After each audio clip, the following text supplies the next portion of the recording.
ESPN, the world leader in motorsports coverage, presents Speed World. There's an awful lot of coffee in Brazil, goes an old American pop tune, and an awful lot of Brazilians as well. More than 20 million in the old coffee capital of Sao Paulo, site of round 2 of the Formula One World Championship for 1991, the Grand Prix of Brazil. Hello again, everyone. I'm Bob Varsha. Welcome to a very windy Circuit Jose Carlos Pache here in Sao Paulo. We're nearing the end of summer south of the equator. It is the rainy season, and the weather might well play a role before this Grand Prix is run. There is very little that has escaped Brazil's native son, Ayrton Senna, in his 8th year of his Formula One career. He has won 21 of the last 49 races and 2 of the last 3 World Championships. But one thing he has yet to accomplish is to win his home Grand Prix in his hometown, Sao Paulo. With me to describe his latest attempt, once again, is ESPN Formula One analyst David Hobbs. David, Senna has his best chance yet this year. Well, you're right, Bob. For the 54th time, he snagged pole position, but yesterday afternoon was not without its surprises, because sitting on the pole to 2.5 minutes from the end of the session was Riccardo Patrese in the Williams Renault, much to the disgust of his teammate Nigel Mansell, who had it before that. But Senna did his usual, 3 minutes to go, got the pole position. And it looks like being a good day for Brazil today also. Nelson Piquet back in 7th spot in the Benetton. Right behind him, Mauricio Gugelmin in the Leighton House Ilmore, looking very, very strong. And back in 14th spot is Roberto Marino. Well, it's going to be a tough afternoon in the pits today, and down there is John Bizignano. David, as you can see, we are right down in the McLaren garage where the Honda engineers have all the computers fired up anticipating the start of the Brazilian Grand Prix. They're trying to give their drivers every advantage. Another factor very important here in Brazil is the track itself. It's made up of fast, sweeping left and right-hand corners and 2 straightaways where the cars actually exceed 190 miles an hour. Coming into turn 1, the cars are doing over 190, and they have to decelerate down to a mere 55 miles an hour before flicking the car to the left. That is some deceleration of over 140 miles an hour. Look for a lot of action in turn 1. To do well in Brazil, the driver must manage the car out on the track, and he must survive a very calculated pit stop. Here in Brazil, there's always a lot of action, both out on the circuit and certainly in the pit lane. Thank you, John. Over 20 million people live in Sao Paulo, Brazil, and virtually everyone will be watching television to see if favorite son Ayrton Senna can pull it off this year. ESPN Speed World coverage of the Formula One Grand Prix of Brazil is brought to you by Busch Beer. Head for the mountains of Busch. By Acura Automobiles. Experience precision-crafted performance. And by Quaker State. The Big Q is one tough motor oil. We'll be back to bring you the starting lineup and turn them loose in round 2 of the 1991 Formula One World Championship, the Grand Prix of Brazil. To the Circuit Jose Carlos Pache in Sao Paulo, Brazil, where final preparations for the order to start engines are being completed in the Ferrari cars. Bob Varsha and David Hobbs with you. Let's take a look at our weather conditions coming in. Very warm, 80 degrees and higher, 95% humidity. It has been raining on and off all morning here in Sao Paulo. Wind will be in the driver's faces coming up the pit straightaway. Chance of rain? Yes, it's been going on all day, as I mentioned, and that warm temperature will have severe implications for the pit strategy as this race develops. We're about to send the field of 26 on their way for 71 laps of this 2.687-mile circuit, and it's an interesting one, David. Well, it is, because the front straightaway in front of us here, they peak out at about 190 miles an hour, go down to second for turn 1, now called the Senna curve. It's basically a 15-curve track. It's got quite a bit of elevation change. It's a medium speed, 126 miles an hour in qualifying, a lot of gear shifting, 26. And, of course, for most Formula One cars, it goes the wrong way. It's predominantly a left-hand circuit. And even someone like Ayrton Senna had to buy himself a strap to hold his head up during this race today. High G-force is expected. The cars are rolling off to warm tires. Let's give you the starting lineup for the Grand Prix of Brazil. On the pole for a record 54th time, the runaway crowd favorite, Ayrton Senna, in the McLaren Honda V12 with a record lap of 126 miles an hour. Next to him on the front row, Riccardo Patrese of Italy in the Williams Renault V10, making his record 210th Grand Prix start. On row 2, Nigel Mansell of Great Britain in the second Williams Renault, fastest in the morning warm-up. Next to him, Gerhard Berger of Austria, a man with something to prove in the second McLaren Honda V12. He hasn't been on a podium since Italy last year. Row 3 is all Ferrari and all Frenchmen. Jean Alesi of France, making his second start for his new team, and Alain Prost right next to him in the number 6 spot, second quickest in the morning warm-up. Watch Prost. Row 4 will be Nelson Piquet of Brazil in the Pirelli-shod Benetton Ford. Highest Pirelli runner. Those ahead of him all have Goodyear tires. Next to him, countryman Maurizio Gugelmin in the Leighton House with its Ilmor V10 engine. Gugelmin has legs burned when his fire extinguisher went off in his car during the morning warm-up. He may not go the distance. Row 5 will be Stefano Modena of Italy in the Tyrrell Honda with the V10 engine that took Senna to the championship last year. Next to him, the big surprise in qualifying from Belgium, Bertrand Gachot in the Jordan Ford with a V8 engine running very well. Row 6 will be Eric Renard of France in the Larousse with a Ford V8 next to the Dallara Judd V10 of Emanuele Pirro of Italy. Row 7, Andrea de Cesaris of Italy in the second Jordan Ford next to the second Benetton of Brazilian Roberto Moreno. Row 8 will be Ivan Capelli of Italy in the second Leighton House next to the Tyrrell Honda V10 of Japanese Satoru Nakajima. Row 9 will be Aguri Suzuki of Japan in the second LaRousse Lola Ford next to Belgian Terry Boutsen in the Ligier with Lamborghini V12 power. Row 10, JJ Leto of Finland in the Dallara Judd V10 next to Italian Pierluigi Martini in a Minardi with a Ferrari V12 engine behind his head. Row 11 will be Italian Gianni Morbidelli in the second Minardi next to the Lotus of Mika Hakkinen of Finland, youngest driver in the field at age 22. Row 12, Eric Comas of France in the second Ligier Lamborghini next to the AGS Cosworth of Gabriella Tarquini of Italy. The 13th and final row, all British, all Brabham Yamaha V12s. Martin Brundle next to teammate Mark Blundell. Those who failed to make the cut in final qualifying, Alex Caffey and Michele Alboreto in the two Footwork Porsche V12 cars, Stefan Johansson of Sweden and Julian Bailey of Great Britain. Those who did not pre-qualify in Friday morning session, Eric Van der Poel of Belgium, Nicola Lorini, Pedro Chavez of Portugal, and Olivier Griard of France. Let's get a quick pit update now as our pole sitter brings the field to the grid. Here's John Visignano. Very quickly, Bob, Senna is actually in the T car. He says there wasn't anything wrong with the race car, but he just prefers the handling on the T car. Berger had a problem with the rear end of his McLaren. They did not find anything wrong. I hope the problem has sorted itself. Modena, he has had an engine change. They had a pickup problem.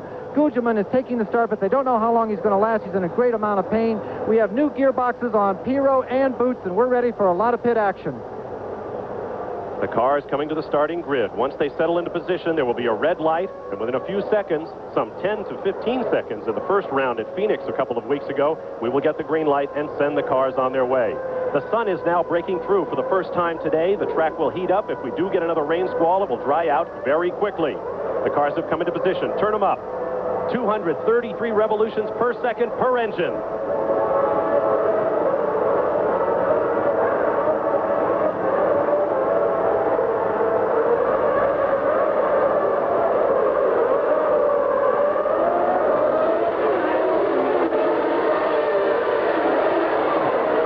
On fire. Gerhard Berger's car is flaming out the back. Right in the middle of your field where you see the puff of smoke there, that's Gerhard Berger in the red and white McLaren through the center curve into the sharp left-hand Curva del Sol, curve of the sun. One of the Dallaras off, looked like Emanuele Pirro. Senna with a lead, followed by the two Williams cars who went away from the line side by side. There are rumors that the two Williams drivers, Mansell and Patrese, are not seeing eye to eye.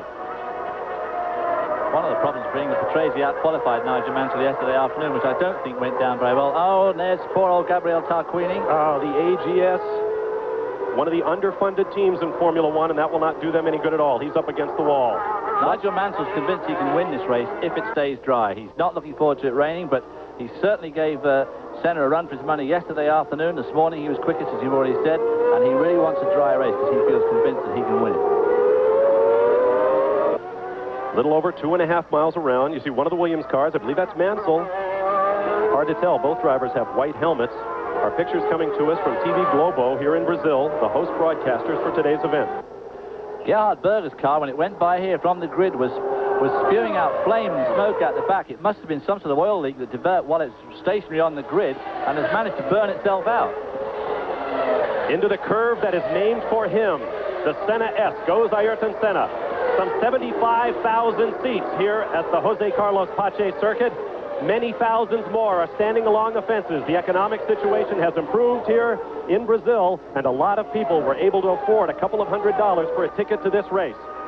Gerhard Berger's car still leaving a trail of flame as he went past the commentary box here, but not much smoke. Senna seems to be putting a bit of a distance between himself and Mansell. This is one, of course, Senna's really strong points. He gets off to some absolute dynamite starts. Here was your order at the end of lap 1. Senna, Mansell, Patrese, Jean Alesi, Gerhard Berger in a car that may have a problem. Nelson Piquet in 6th, followed by Alain Prost, Stefano Modena in the Tyrrell, Mauricio Gugelmin in the Leighton House with those damaged legs, and Bertrand Gachot in the Jordan in the 10 spot. Because what basically happened to Gugelmin this morning was the fire extinguisher went off, and of course with that carbon dioxide compressed in there, what it does, it gives you frostbite. It sprays right on his leg, and effectively gave him a spot of frostbite right on his leg, which apparently is very painful and could be highly dangerous for him. It could be terminal. They're not sure if he'll be able to go the distance. He was able to walk around, but he contacted Formula One's official doctor, Dr. Sid Watkins of Great Britain, and he is in the field. Ayrton Senna flashes across the start-finish line at 187 miles an hour. Very steep first corner here. Television pictures don't make it look quite as steep as it is. They dive down through there. There you see the elevation change in the background. The gap 1.4 seconds from Senna to Mansell, first and second. Still going downhill towards the lakes here. This road now goes between two lakes, the larger and the lesser. And at this point, starting to go uphill again here, just running off the edge of the road there. It gives you an idea of just how wet it is, just offline here. None of these guys want to hit this grass, because if they do, they're not going to stop for a long way. And of course, if it rains, it rains very heavily here. I mentioned the temperature would be critical. The track is quite warm, so if it does rain, they will go to rain tires, but it will dry off very quickly, so we could see lots of tire changes going on in the pits today. Ayrton Senna turned 31 years of age on Thursday afternoon. There was a big party for him in the pit lane, during which someone walked off with 27 passes for his family and friends, and Ayrton Senna went into a towering rage. Very bumpy there as they come into this last major third gear left-hand corner. They're still going downhill, as you can see, and they start to go uphill as they go around this left-hander right back to the start-finish line. It's uphill all the way. No change in the running order yet. Let's get down to the pit lane and John Bizignano.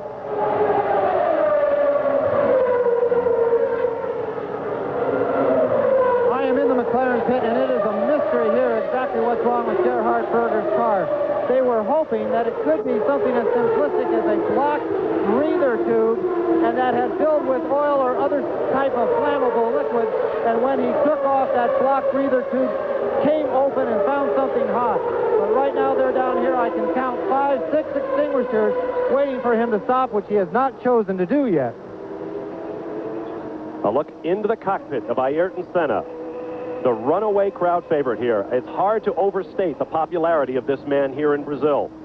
Absolutely mobbed everywhere he goes. They were joking in the press room before the start of the race that Senna went to the bathroom before the race and had a dozen photographers with him in there, much to his chagrin. I wouldn't want to go with me. Let's take a quick time out as Ayrton Senna leads the early laps of the Formula One Grand Prix of Brazil. We'll be back in just a moment.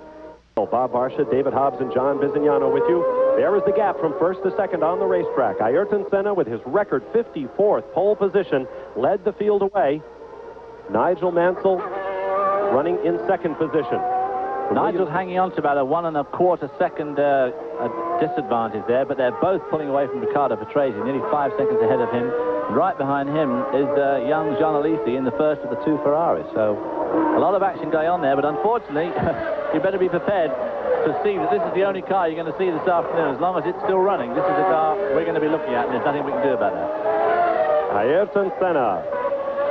Everything he does makes news down here in Brazil. He has broken up with his longtime girlfriend, an enormously popular television figure named Xuxa, and he is now reportedly dating an American model. Ayrton Senna said in Phoenix he loves the United States. I guess I know why now.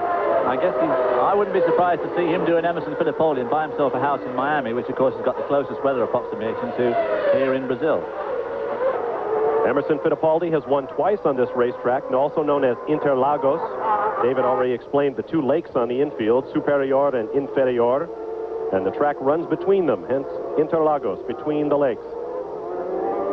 But of course, Senna's big hope, his big wish today, and of course the fervent hope of the thousands of people stacked into these stands, is that he's going to win this race, because that would be the first time he's won his home Grand Prix.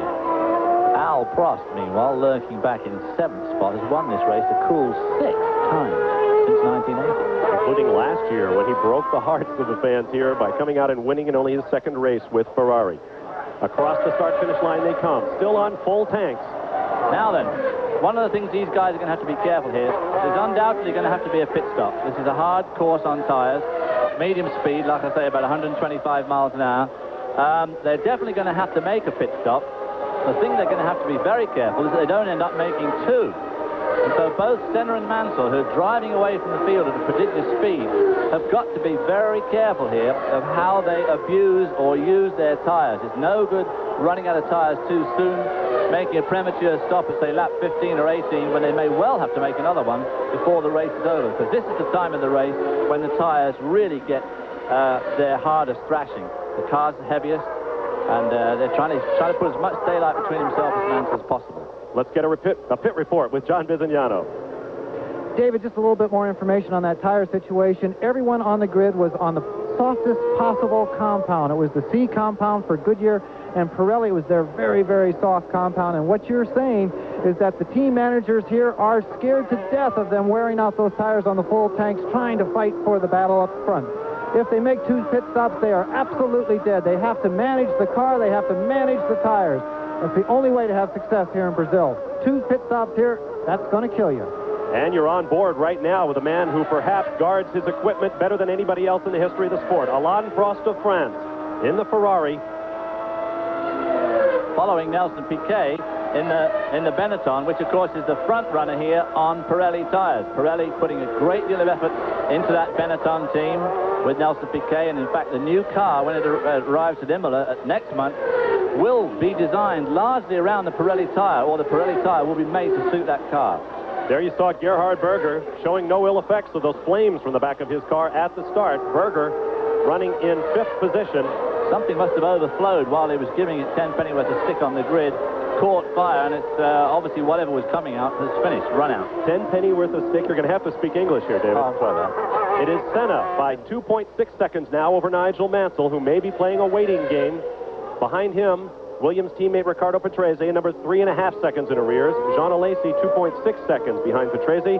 Gerhard Berger, just over a second behind Alesi. Then Piquet, Prost, Modena, Gugelmin, and Gasho, the top 10.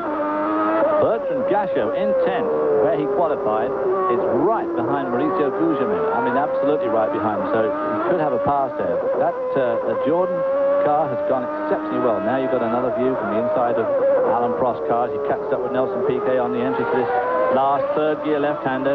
Accelerating now, as you can see, up to the start-finish line. They peak out at about 185 as they cross the line, but there's another 200 or 300 yards to go. They get nearly 190 right at the end of the straight. There to go across the line. There. There is a dummy grid. There are 2 sets of starting positions out here on the racetrack, so it does get a little bit confusing. Prost made a lot of ground on that lap. Closing right in. There is Nelson Piquet, one of 4 Brazilians in this field.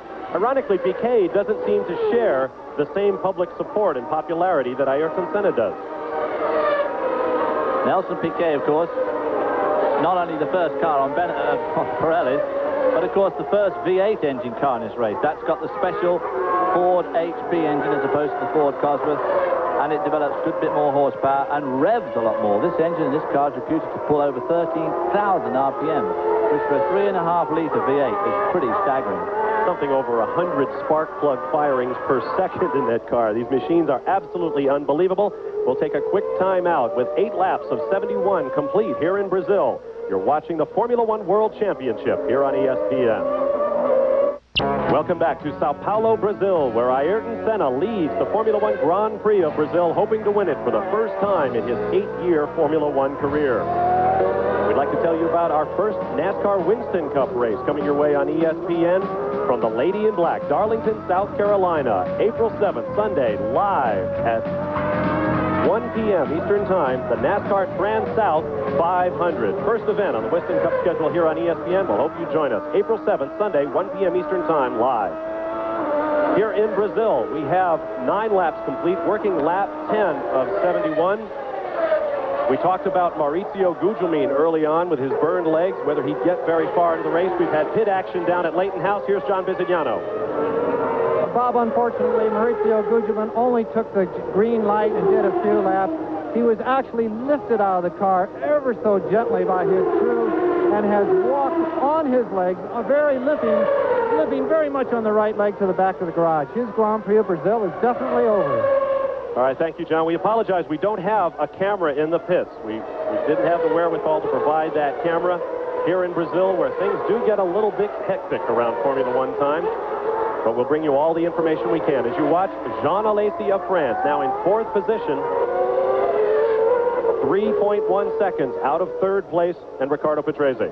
And of course, just behind him was Gerhard Berger, teammate to this man, Ayrton Senna, who we see leading the race still by about 2.25 seconds, 2.5 seconds over Nigel Mansell. But I'm sure that these two are playing a cat and mouse game with each other now on this absolutely critical position of tyre wear. Of course, all that may just go a little bit by the board if it rains, because then they'll have to change tyres. Anyway, go into wets. And as you've already said, the track temperature here is pretty warm, which of course exacerbates the tyre wear as we see the cars at the moment. And when it rains, they'll almost certainly have to change to wet because it rains so hard here, but it also dries out very, very quickly. You saw the gap from 1st to 2nd place as Ayrton Senna makes his way around with the black, green, and yellow colors of Brazil on his helmet, as they have been since his days in the World Karting Championship as a teenager. The man, by consensus, may be the best driver ever in Formula One. It's so hard to compare a man like Senna with a Fangio or a Sterling Moss. Hard enough to compare him with one of his contemporaries like Alain Prost. But the statistics are starting to pile up in Senna's favor. There's no doubt about it that when it comes to qualifying, he's in a class of his own, and I think a class in his own probably ever, because the competition is undoubtedly much more strong today than it was, and of course there's a lot more of it. Ayrton Senna won his 54th pole here today. Counting ahead, I believe, if my math is correct, in 3 more races, if he takes the next 3 poles, he will arrive at a pretty staggering statistic. He will have started on pole in fully half of the Formula One races in his career. And when you think of the first 2 teams he drove for, the Tolman, which was struggling a little bit when he drove for them in '84, and even Team Lotus in '85, that is an absolutely incredible statistic. Nigel Mansell leaving plenty of road there between himself and the edge, possibly not just hustling that car along quite as hard as he could, which would all be part of the cat and mouse game here of making these tyres last. They've got to make these tyres last at least 30 laps or 20 laps, because that'll give them another 40 odd to go. But of course it'll be an easier 40 as the fuel load's gone down. Working lap number 13. Senna has turned out the fast lap of the race at a 1:21. He qualified at 1:16. That gives you some idea of how much speed they give up when they go from a qualifying setting to a race setting in these cars. Mind you, that lap record will come down, I would think, to about a 1:19 as this race progresses and the cars get lighter. Now there you see, that's Roberto Merino in the 2nd car there, following right behind. That must be Andrea de Cesaris in one of the Eddie Jordan 7-Up cars. On the right is de Cesaris. On the left, Moreno. Moreno closing rapidly. He's looking for a way around. And as we all know, Andrea de Cesaris is not the easiest man in the world to pass. But Roberto Moreno, of course, will want to do very well here, being another Brazilian. Now, come on, David. I get a lot of letters from fans saying, lay off Andrea de Cesaris. Other guys crash, too, you know. They do? There is your leader, Ayrton Senna, rumored to make between 12 and 13 million US dollars a year as a Formula One driver. I wish you'd stop mentioning those incredible amounts of dough. You'll be making Mario quite upset back at home. I think he's just about to go into traffic. That, of course, is Martin Brundle. Oh, Satoru Nakajima is off in one of the Tyrrells. Another fairly familiar pose. Poor old Satoru well and truly off there. It was Nakajima a year ago who had a collision with leader Ayrton Senna that knocked Senna out of a chance to win his Formula One race. To the right of your screen, one of the Brabhams. I think that's Martin Brundle, who's running actually dead last at the moment. They're not having a happy time here again. Can't wait till they get to Imola and they have their new chassis to go with their V12 Yamaha engine. I saw a yellow helmet. I thought it was Mark Blundell. Nevertheless, Brundle and Blundell, the teammates in the Brabham Yamaha, are both out of the race. We'll take a quick time out and return to Sao Paulo. Lap 15 of 71 at the circuit Jose Carlos Pache in Sao Paulo, Brazil. You're watching the Grand Prix of Brazil. The late Carlos Pache won his one and only Formula One victory here in 1975 before he tragically was killed in a plane crash here in Brazil in '77. There's old Jerry Berger who is running some long way behind his teammate Ayrton Senna, 22 seconds behind, in fact. Running just in front of Nelson Piquet, who, of course, has Alain Prost behind him. And just ahead of him, to the right of your screen, see the red Ferrari of Jean Alesi in his second start for Ferrari. Running in a pretty strong fourth, but it's pretty staggering the amount of time that Senna and Mansell have put between themselves and the rest of the field. Mansell being nearly 10 seconds ahead of his teammate Riccardo Patrese, who in turn is 5 seconds in front of the battling duo of Piquet and Prost. A shot from high overhead as their leader laps a slower car. Is that Brundle? No, that's Blundell. You were right. First Blundell. He lapped Martin Brundle. Now he's lapping Mark Blundell, who is his teammate. And if you're a Japanese broadcaster, the two are basically the same name. Especially they all got Japanese sponsors, because they're going to get a lot of airtime in Japan. That's right. Not getting much today, though, unfortunately. This man here, Ayrton Senna, until he drops out of this race or wins it, is going to get 100% of our airtime this afternoon. Nigel Mansell only just behind him. As you can see, that little bit of traffic there has closed the gap up. That 1.9 seconds on the graphic, very deceiving. As you can see, he's just a few car lengths behind now. Nigel Mansell may be closing in to try a move for the lead on Ayrton Senna. Nigel Mansell very confident before this race started that he was certainly capable of winning it. There's no doubt about it that the Williams Renault, the Renault engine, a V10 as opposed to the Honda V12, certainly seems to be giving sufficient horsepower. Nobody, of course, tells you just how much horsepower these engines do or do not give. But whatever it is, it's obviously giving enough. And the car seems to be good. This is the brand new car.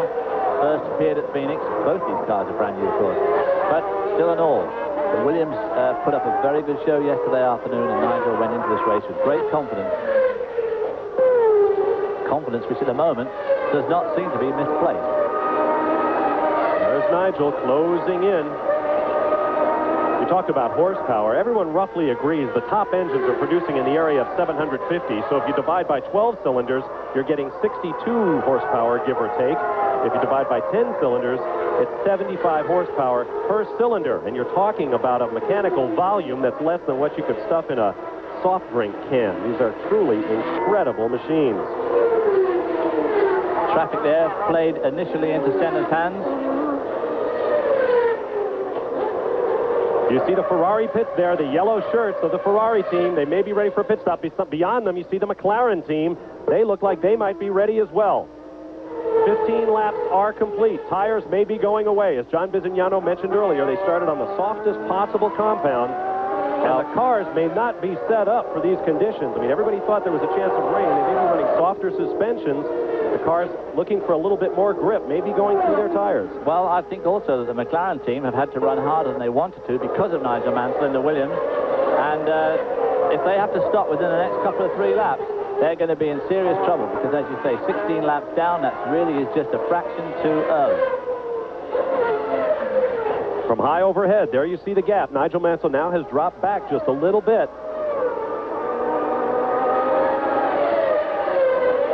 But not much. I mean, he is certainly well within striking distance. All it needs is Senna to get caught up in just a bit of bad traffic, and Nigel will be all over him like a real cheap suit. And we have Alain Prost in the pits. Here's John. Alain Prost is in the pits. The car is up in the air. They had a little bit of trouble. Just a tad of trouble with the right rear.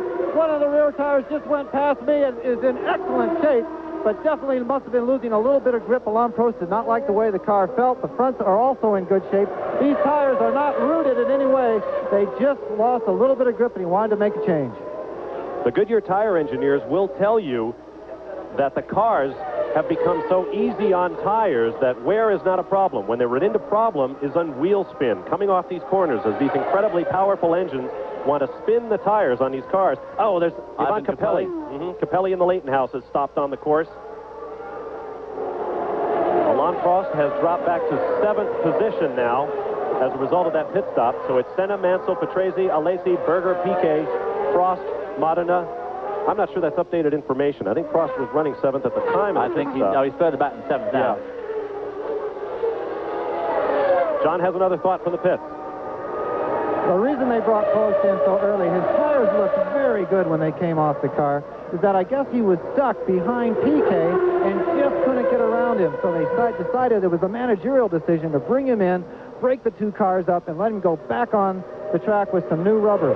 But David, I'm wondering, can that same situation develop and also make Prost drive very hard and have to stop twice, which of course will be devastating to him. There's no way he'll be able to recover from two stops. He's come in very, very early. Well, of course, he has lost a fourth of his fuel load, so the car has lightened up a little bit. And I think he could probably go to the end, but he will have to manage his tires very carefully. You saw Ivan Capelli parked by the side of the racetrack as John spoke. You see the gap from first to second. Alain Prost has dropped back to 11th position in the Grand Prix of Brazil. Stay with us.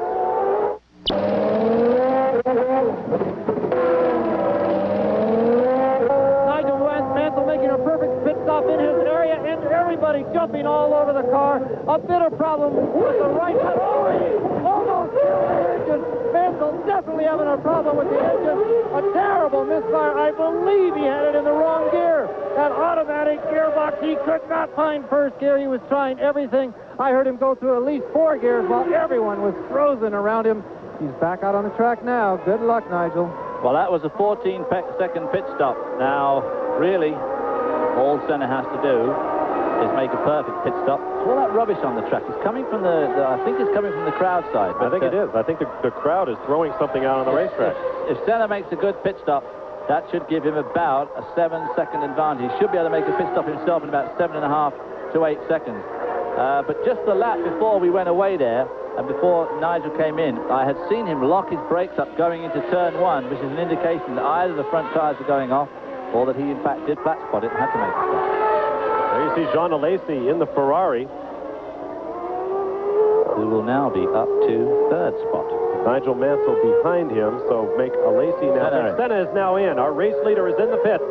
Here's John. Yes, we are at the McLaren pit. Ayrton Senna, the leader of this Brazilian Grand Prix, coming in very quickly, stopping at the very first pit stop. And he is out of here. He had no trouble whatsoever. The perfect McLaren boys are all set, and I think the Ferrari lads are also set. We'll bring you that report as soon as it's very chaotic down here, Tim. 6.93 seconds. It's hard to get one much faster than that. Ayrton Senna might, all other things being equal, have won the race right there. Or had it won for him by his McLaren crew. One of the things that happened to Nigel, of course, was while he was struggling to get that gear in the pits, John said the engine was misfiring. I think what it was up against the rev limiter, and when you've got no drive going through the car, to run the engines that fast when they're in neutral, of course, that in itself doesn't do the engine a great deal of good, but, you know, when you're stuck there trying to find a gear, I know the feeling extremely well. John has a comment. You're exactly right, David. He was trying to find those gears. He was flipping it very high every single time he tried to select another gear. And, of course, he dropped the clutch a couple times and almost killed the engine. His feet were moving faster than they had ever had down in that foot box. But he saved the engine. He kept it running. Everyone is set up down here for pit stops. Keep in mind that Renault engine, alone among Formula One power plants, has a pneumatic, a compressed air valve system. Very good point. That saves the trouble of bouncing valves around, and it does certainly help on an over-revving situation. There's no doubt about it. Takes a lot of the moving parts. None of the overhead cams, gear-driven usually, or chain-driven off the crankshaft. Uses compressed air. Truly a miraculous system. There's one of the LaRousse cars. I believe that was Eric Bernard. Eric Bernard, of course, going past Thierry Boutsen. And now there, if you want some bad blood and bad feeling, not between those two drivers, but between those two teams. Ligier definitely want to be the #1 team in France. And unfortunately for them, the LaRousse team clearly is. And it's just one of those things they're finding very hard to put up with. There you see the gap from first to second place. Ooh, golly. Ricardo Patrese has pulled up, but he has not stopped yet. Now then, the thing is, Senna will no doubt make ground very fast here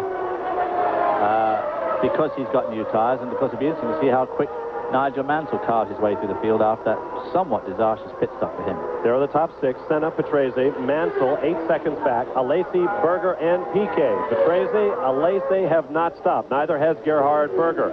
Behind them, Nelson Piquet is in 6th, followed by Alain Prost up to 7th.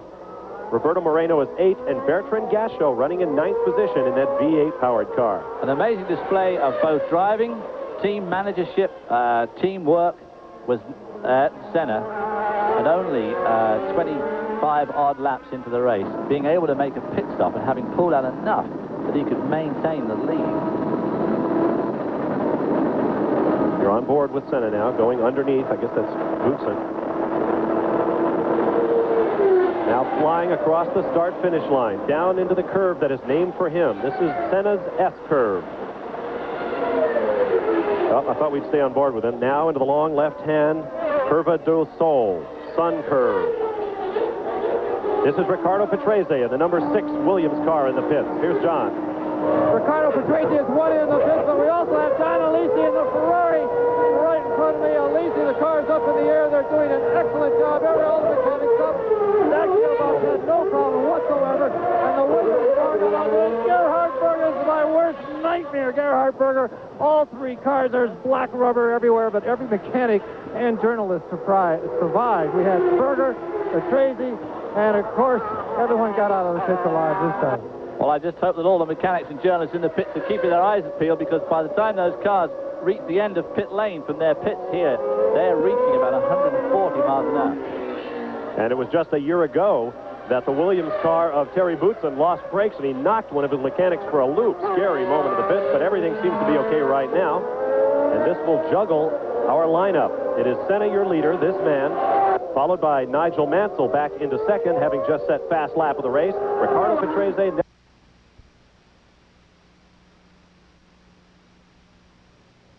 I mean, the car is so important, and the aerodynamic is very, very critical. 1 millimeter of difference at the front is making a big change in performance. It's very important. It can lose you, tenths going up to a second a lap easily on aerodynamics. All the new models are much quicker than us, because there is a better shape, better efficiency between downforce and top speed. This is very important for the future, but this is the problem for the little team, because we don't have a big engineering to study in the gallery in the this system, and for this reason I think there is a lot of difference between the car. Formula One is all nearly aerodynamics. It's, I would say, most of the downforce, most of the grip is through downforce. You can see that in slow corners, maybe like Phoenix, we're not so fast, and it's only when there is fast corners that we can go quicker. Once again this year, we'll give you the opportunity to ask a question of the Formula One driving fraternity. Just address your question to Ask the Driver, Post Office Box 309, Crestwood, Kentucky 40014. With 36 laps complete, we have just passed halfway in the Formula One Grand Prix of Brazil. We've abbreviated our coverage just a little bit for time purposes, but we're showing you all the action. You're not missing anything on the racetrack or in the pits. Your leader is Ayrton Senna by 5.7 seconds over Nigel Mansell. Third is Ricardo Patrese, Mansell's teammate. Fourth, Nelson Piquet. Fifth, Alain Prost. Gerhard Berger is sixth, followed by Jean Alesi, Roberto Moreno, Bertrand Gachot, and Pierluigi Martini. 8 cars. Roberto Moreno, the last car on the lead lap. In the next 10, Gianni Morbidelli is 11th, followed by Eric Comas, Terry Boutsen, Mika Hakkinen, and then 2 laps down, Martin Brundle and Emanuele Pirot. And there you see Gerhard Berger coming out onto the front straight, and not so very far behind him is Jean Alesi in the Ferrari. And the Ferrari is in the pits. Let's get down to John Bizignano. Alain Prost in for his second time. This is the worst thing that could happen to him in Brazil. He stopped very early on in the race, even with the lighter fuel load. The tires just could not go that distance with that much fuel being driven that hard. Alain Prost, a very quick stop by Ferrari, but it was stop number 2, and here, that's devastating. Under 6 seconds. I can't believe that pit stop. Well, if you look at the left front tire of Ayrton Senna's car as he comes into the turn 1 here, it's definitely got a very large black line around the outside of the left front tire there.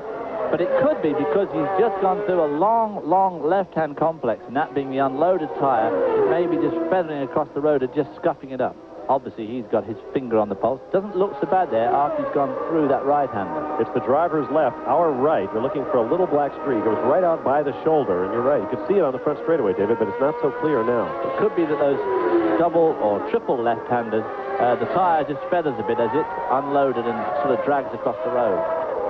But nevertheless, whatever's happening, Nigel Mansell is certainly winding him in slowly but surely. 4.8 seconds behind now. Just a few laps ago, he was 7.5 seconds. And that, of course, is after that horrendous pit stop that Nigel had. At this point, it is all Ayrton Senna and Nigel Mansell. Ricardo Patrese in third, some 34 seconds back. Nelson Piquet another 6 seconds in the rear, and then Gerhard Berger 5 seconds further back than that.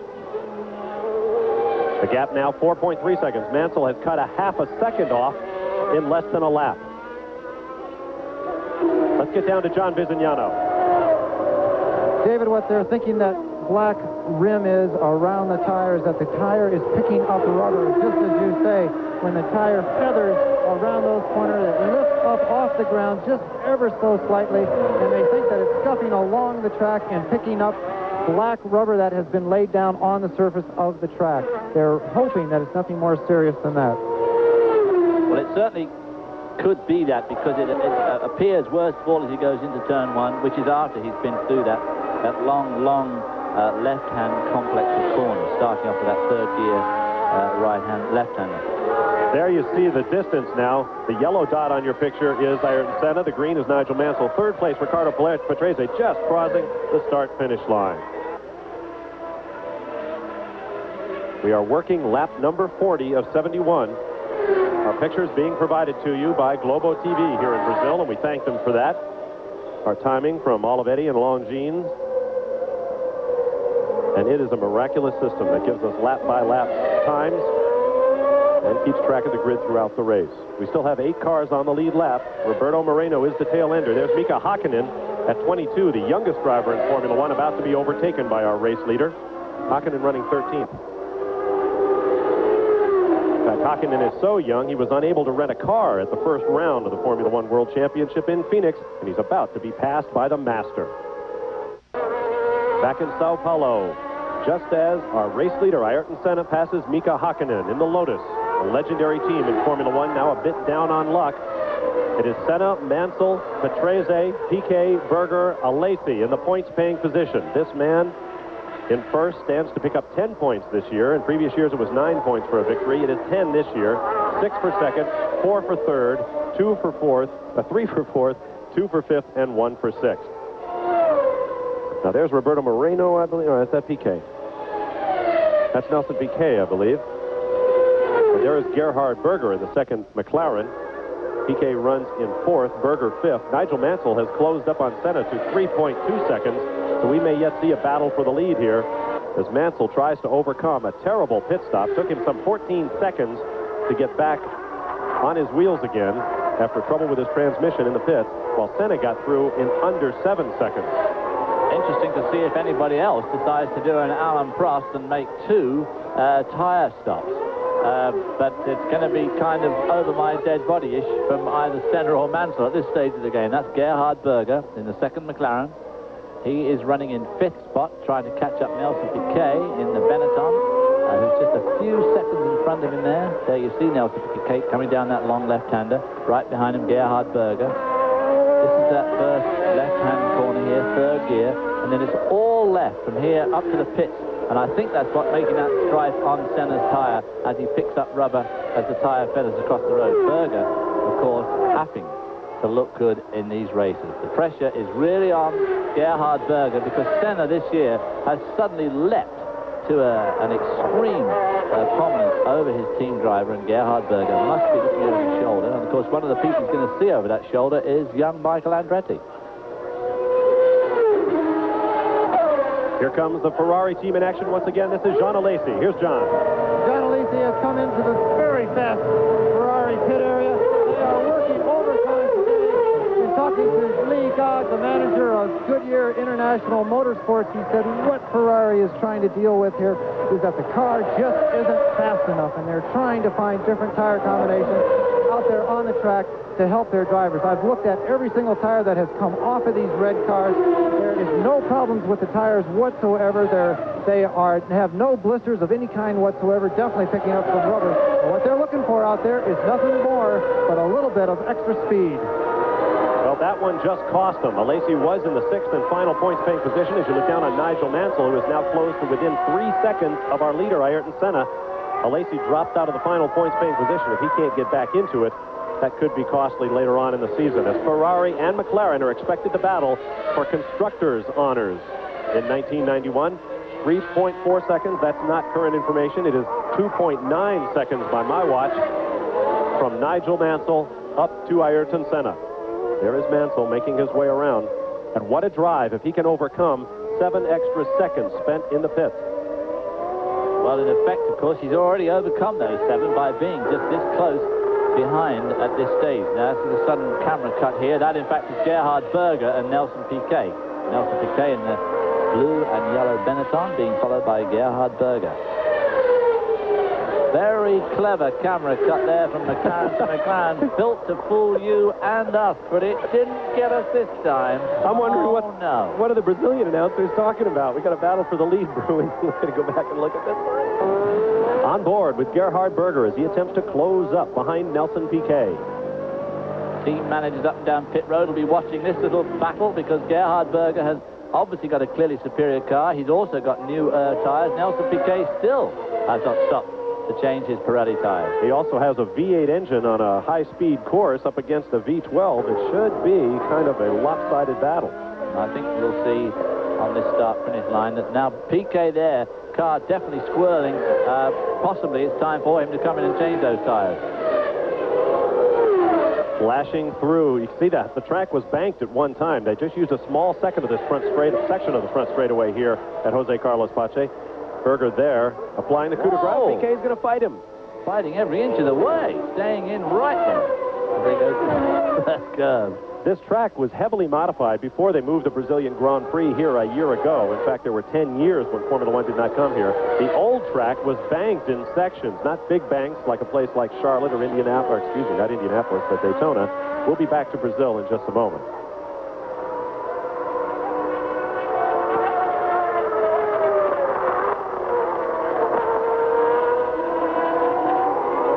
Sao Paulo, Brazil, for the Brazilian Grand Prix coming to you here on ESPN. We want to tell you about some other programming coming your way later today, live. Major League Spring Training Baseball. It'll be the world champion Cincinnati Reds coming off that Cinderella story in last year's World Series against the new-look New York Mets, who have added, among others, Vince Coleman to bring a little speed to the Mets.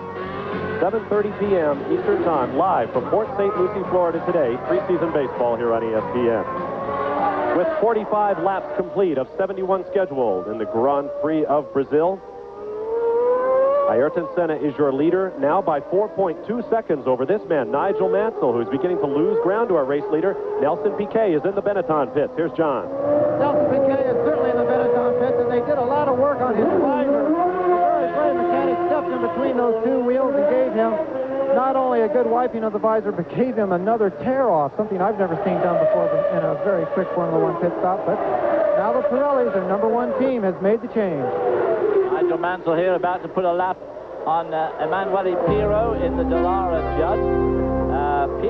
Mansell's actually lost a little bit of ground because they've been going through 5 minutes traffic the last couple of laps. He's now 4.1 seconds behind. Certainly not out of it by any means, but has lost about 1.5 seconds over the last 3 laps. It is Senna, Mansell, Patrese, Berger. Nelson Piquet's pit stop will drop him back out of 5th, so move Alain Prost up to 5th. Jean Alesi back into 6th. Then Roberto Moreno in 8th, who has just been passed by our race leader, Ayrton Senna. So we have 7 cars remaining on the lead lap. Nigel Mansell still has the fastest lap to his credit, a 1 minute 20.4 seconds. I imagine that will go even away because last year Gerhard Berger in this race did a 1:19 and change for fastest lap. Clouds building up on the windward side of the track, so we may still see more pit stops here as these guys come in and have a frantic change to rain rubber. But as we get nearer and nearer, some of these guys are going to be prepared to take the risk and run even in pretty wet conditions on slicks. That would be fun, wouldn't it? And for them, I'm glad I'm up here. This man can do it. We saw a couple of years ago in Montreal where Ayrton Senna drove around in the rain on slick tires, which runs contrary to anything any engineer would ever tell you. But he was able to lead that race until finally he came in for tires and eventually the engine let go and gave Terry Boutsen the victory. But right now, Ayrton Senna having things all his way as he tries to win his home Grand Prix for the first time in his 8-year Formula One career. The victory would also give him 28, breaking a tie with Jackie Stewart for second on the all-time victory list behind Alain Prost. Ayrton Senna's list of statistics getting more and more impressive by the day in such things as laps led, miles led, fastest laps, pole positions, race wins, percentage of race wins, and of course percentage of poles are all pretty mind-blowing. Our old friend Chrissy Konamaki in his National Speed Sport News brought up an interesting item the other day. Senna now leads in wire-to-wire victories. The late Jimmy Clark led 13 Formula One races start to finish. Senna now has 15 and working on his 16th here today. Not an easy thing to do, a wire-to-wire Formula One lead. There you see Roberto Moreno, and there is Nigel Mansell running in second spot. Now Nigel, Senna has not speeded up. Mansell still has the fastest lap of the race, but Mansell has lost a little bit of pace. Could be having a few problems with that gearbox. Could be his tires have gone off a little bit. It may be that he was the guy that was hustling just a little bit quick.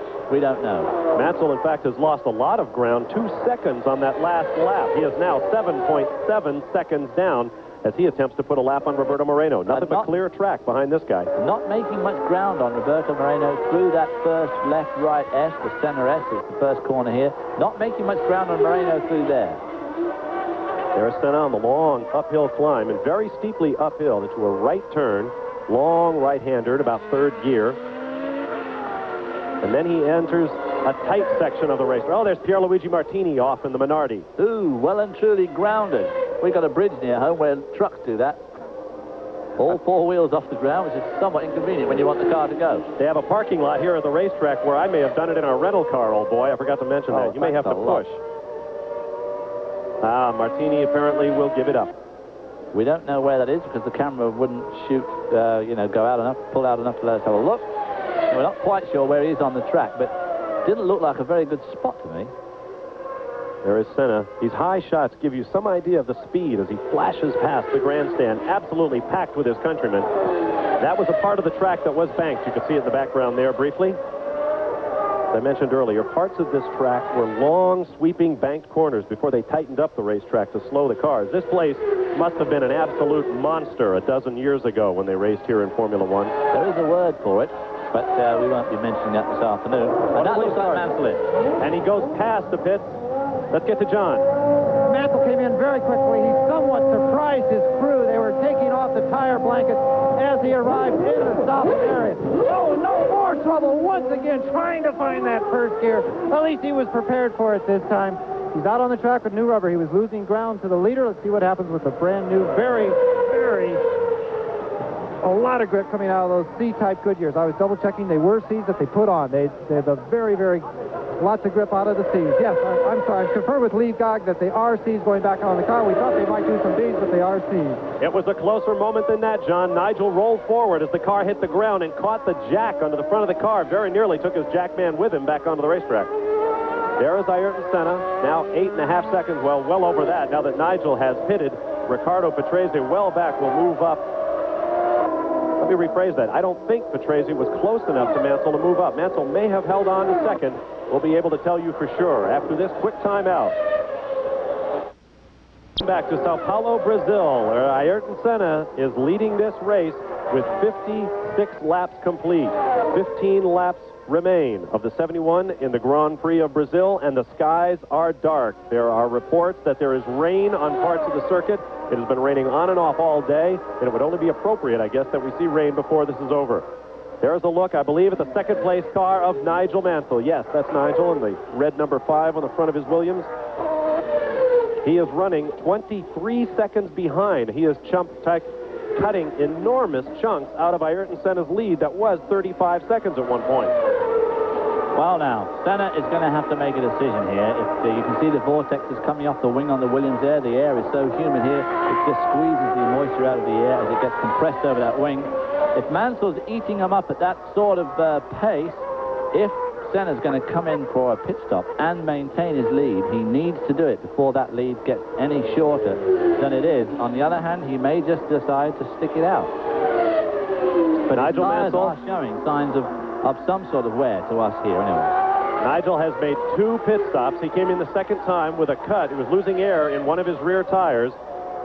And he is hanging it out on this 2.6-mile racetrack, trying desperately to reel in Ayrton Senna. Now the reports is that the rain is getting heavier on the far side of the racetrack, where Nigel Mansell is just leaving. He's coming up onto what we'll call the front straightaway, not really straight, past the pits, with 14 laps remaining. 14 laps remaining, and he is, 21 seconds down. 2 more seconds in that 1 lap. So, of course, Senna could be deciding to stay out and wait for a tyre change. If it really is going to rain, if they all think it really is going to rain, they're going to have to come in and change the wet tyres anyway. He may just put it off till then. Here are the cars that are out of the race. Gabriele Tarquini is out. Maurizio Gugelmin, whose legs were burned in that chemical fire, he is all right, but in some pain, so he is out of the race. Satoru Nakajima is also out for Tyrrell, along with his teammate Stefano Modena. Ivan Capelli in the second Leighton-House is out. Eric Bernard, Andrea De Cesaris, J.J. Leto, Mark Blundell, Aguri Suzuki, Pierluigi Martini, and Eric Comas. I had said earlier that Martin Brundle was out in one of the Brabham Yamahas. That's not the case. He is still out there running around, but several laps down. Big surge in front of the crowd, in front of us rather. Everybody's suddenly throwing overcoats on, umbrellas are going up. It can't see the rain too much out of the booth window, but it obviously must be raining enough for these people to do that. Now, that's the thing that the drivers will see, of course. They'll see the umbrellas going up from the cars. Running order, Senna, Mansell, Patrese, Berger, Prost, and Piquet. As you see, Prost and Piquet more than a minute down, but all of that could change in the next few moments if the rain starts to come down again. Senna has completed 58 laps. You saw Jean Alesi there in the Ferrari. The red and yellow, or the yellow with red striped flags out at turn 1, which is normally indicates oil. Of course, just at the moment it's indicating that it's damp and could be slippery. There is Nelson Piquet in one of the Benettons, leaning hard over with his neck, trying to counteract the incredible G-forces in turning here. At high speeds, these cars will subject their drivers to more than 4 times the force of gravity. They can stop and produce 5 Gs under braking, going from 180 down to 70 miles an hour in about 100 meters and in just over 1 second. Nelson Piquet in 6th place. That'll get him a point, of course. And he came 3rd just 2 weeks ago in Phoenix. So Nelson Piquet strongly running in the points in the Benetton. New car coming in 2 weeks, or a month, Imola. Ironically, Nelson Piquet dislodges that man, Jean Alesi, from the 6th and final points-paying position. Just a year ago, Nelson knocked Alesi off the podium, as I recall. At this very race. Yeah, by overtaking him on the last lap. Dash to the finish line. Senna, Mansell, now just 20 seconds down, still closing in. Patrese, 39 seconds back, so everybody is gaining ground on Senna. But Senna, of course, is an absolute master at this, judging these races down to the last minute. As he said, I don't care whether I win by 0.4 of a second or 400 seconds, as long as I win. And he's probably got this worked out to a T. He's got 13 laps to go, and he's got a 20-second lead, so he can afford to lose over a second a lap. Whoa, Nigel has spun. That's Mansell kicking his car back around. Well, that just shows how slippery it is out there. You can't see it very well. It's not showing very well. He broke it. I think he broke the gearbox with that spin. Could be. You saw all the smoke off the tires as he boiled the hides in 1st or 2nd gear, and I think he has broken the Williams. Oh, what a disappointment. Right here. Trying to get turned around again. Whew. That's really giving it some stick, that is. Perhaps a little anger in the driving of Nigel Mansell as he steps out for the 2nd straight race since his return to the Williams team. Tough moment for Nigel Mansell. Nigel Mansell's reason for coming back.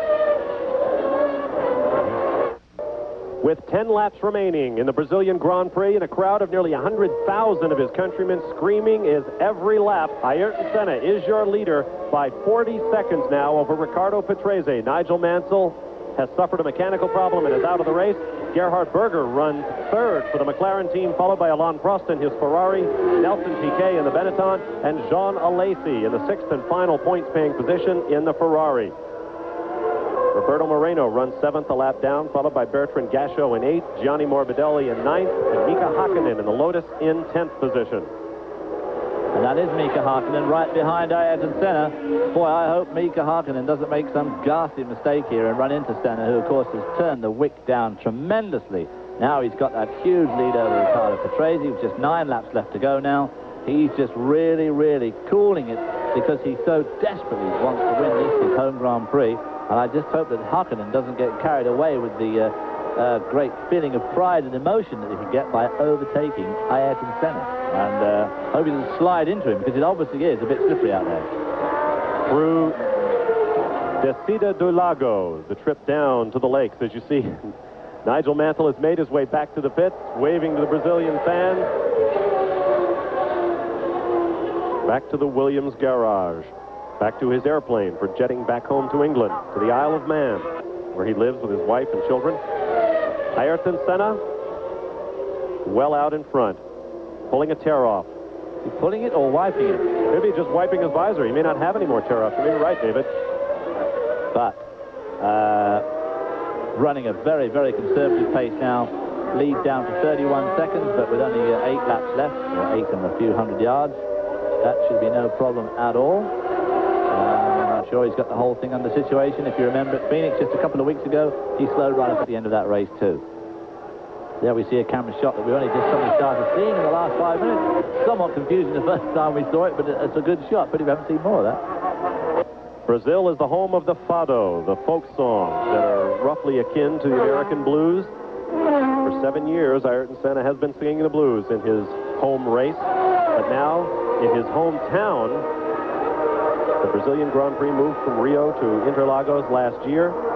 He could not win it last year when he collided with another car on the track while leading. This year, he has led from the beginning. For the 16th time in his career, it would appear that Ayrton Senna will win a Formula One race from flag to flag. Well, now you've just said all that about him winning. Thing will probably croak to a halt in the next 3 minutes. But there is a method to my madness, my colleague. But he's let us hope he does flag to flag at this stage. It would be absolutely heartbreaking. There you see Riccardo Patrese in the Williams, now in 2nd spot. Riccardo Patrese, who's been going very well all weekend, for a long time yesterday afternoon, held the pole position, was finally squeezed out of it by Senna at the end, and had a great race at Phoenix just a couple of weeks ago. Riccardo Patrese has been brilliant in qualifying thus far this year. At Phoenix, he did just 3 laps. Warm up, a hot lap, cool down, parked the car 3rd on the grid. Here, he came out and led most of the 2nd session, as you say, and finished 2nd. So a 4th career Formula One pole may be somewhere in Riccardo Patrese's future. He just gets better and better after 210 Formula One starts. Well, at least he's had plenty of practice. Roberto Moreno lighting up the front tires on his car. A couple of the McLaren crew just about to congratulate each other.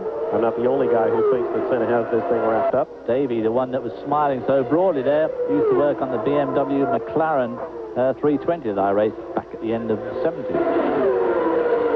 Saw Roberto Moreno in the Benetton there, being overtaken by this man, Riccardo Patrese.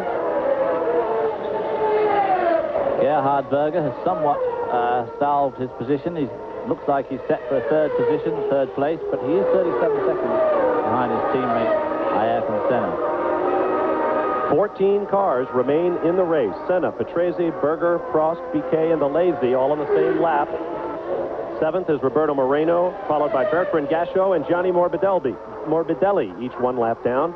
3 laps in arrears, Mika Hakkinen in the Lotus, Terry Boutsen with the Ligier, and Emanuele Pirro in the Dallara. 4 laps down is Martin Brundle. Make that 13 cars remain in the race. Nigel Mansell also being shown as 4 laps down, but we have seen his untimely end on the racetrack. Hakkinen and Gachot are sort of men of the match in a lot of ways.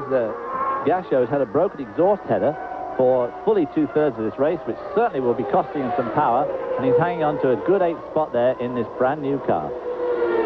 We'll take a quick timeout and come back for the conclusion, and it is likely to be a wild one here in Brazil as Ayrton Senna closes in on a victory in Brazil. At the circuit Jose Carlos Pache in Sao Paulo, Brazil, we have come to the final few laps of the Formula One Grand Prix of Brazil. I want to remind remind you that coming up Sunday, April 7th at 1 p.m. Eastern Time, live here on ESPN, the first NASCAR Winston Cup race of the year, the Trans-South 500 from the track Too Tough to Tame, Darlington, South Carolina. So be sure to be watching Sunday, April 7th at 1 p.m. Eastern Time, live here on ESPN. Ayrton Senna has 3 laps remaining to achieve his goal, long held, of winning the Brazilian Grand Prix. There you see Ricardo Patrese running in second position in the Williams, who is catching up Senna at a prodigious rate. He is closing up several seconds per lap. Of course, Senna is allowing him to do that. We'll see whether he has timed it perfectly. Well, of course, we're assuming Senna is allowing him to do that. I can't imagine that he has got a problem, but if he has, Patrese is whistling. That's Hakkinen. He went by, and Hakkinen is just a few yards behind Senna. Fast lap in the race belonged to Nigel Mansell, who is now out of it, way back on lap 35, near halfway. Senna to Patrese, now 5.4 seconds. And once again, to the east and south, where the weather comes from in this part of the southern hemisphere, it is raining hard. We may get more rain before this is over. A crowd of some 100,000 Brazilians on their feet, cheering their man's every move. Ayrton Senna. Let's get a comment from John Bizignano now in the pit lane. Bob and David, let's remember the rule on this also. At this late stage in the race, the officials could actually throw a red flag due to rain.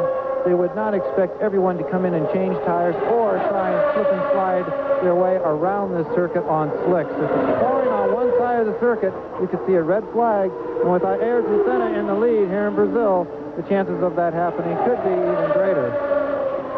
Well, the lead is down to 4.1 seconds. So if they're going to throw it, they better start thinking about it. There you see Senna going down to the corner between the lakes, and that coming to the top of the picture is Ricardo Patrese. And if it's as slippery out there as it could be, both these guys will be treading carefully. But Patrese has got that carrot right in front of him, is the race leader. There will be 1 lap to go this time around. 2 laps to go right now, but we're working lap number 70. There you see what Ayrton Senna's seeing. We don't see any rain on that lens. Usually pops up if you do. We don't. Yes, there is rain coming onto that lens. The track itself is looking just a little bit, yes, it's changing a little. Locking up the right front there, obviously very, very slippery out there. There's a part of the track, a turn known as Bico de Pato, Duck's Bill, because it happens to look like a caricature of a duck, through Mergulho, known as diving uphill, and then into Subida dos Boxes, if you'll forgive my Portuguese, climb to the grandstands. Well, if you wanted to put your money on anybody when it gets slippery, you've got to be the guy to put the money on. But being hounded hard by Ricardo Patrese. The flagman gives him 1 lap to go. You know, we think of Honda as the dominator in Formula One, and they are now, but it wasn't always that way. Recall that Honda began in Formula One in the 1960s, driven by a couple of Americans, Ronnie Bucknam and Richie Ginther. Senna waving to his crowd. Hey, don't do that yet. You're not there yet, lads. Yeah. All that rain on that visor. Slippery down there. Tight left-hander here, 3rd gear. Senna is a very intense man, but he is also very emotional, and I wouldn't be surprised if there are tears in the eyes of Ayrton Senna shortly. And rain coming down very heavily on the backside now. But as David has pointed out, if there's anybody you want to be driving your car in the rain, even on slick tires, it's this man. If I wanted to get to the airport in a hurry and the conditions were a bit dodgy, that's the guy I'd have driving my cab. You may need him to make your airplane tonight. But it seems to me like he's pulled out a bit more, and I didn't see Patrese in that picture at all, which I would have expected. And the rain now coming down in torrents on the front straightaway. What a way to end the race, the way it was all morning. Absolute horizontal rain and wind. It is coming down in sheets now, but nobody is leaving. They are rushing to the pit walls in their street clothes. No umbrellas, no ponchos. This is a very special moment in Brazil. Look at the track. It is absolutely glassy with water. This is where slick tires, of course, become incredibly dangerous. It is Ayrton Senna to an absolute bedlam. Papers thrown in the air from every grandstand as he heads into the corner named for him, Senna's S. Ayrton Senna has done it. One of the few goals that he has left untouched in Formula One is now complete. He has won his home Grand Prix. Unofficially, it is Senna, Patrese, Gerhard Berger, Alain Prost, Nelson Piquet, Jean Alesi, and Roberto Moreno in the top 7. And the corner workers step out to give a Brazilian flag to Ayrton Senna. Let me unfold that for you, pal. That's okay. I'm not taking any victory laps. I'm stopping it right here. There are rooster tails coming up as cars drive slowly up the front straightaway. It is chaos here in Sao Paulo, Brazil.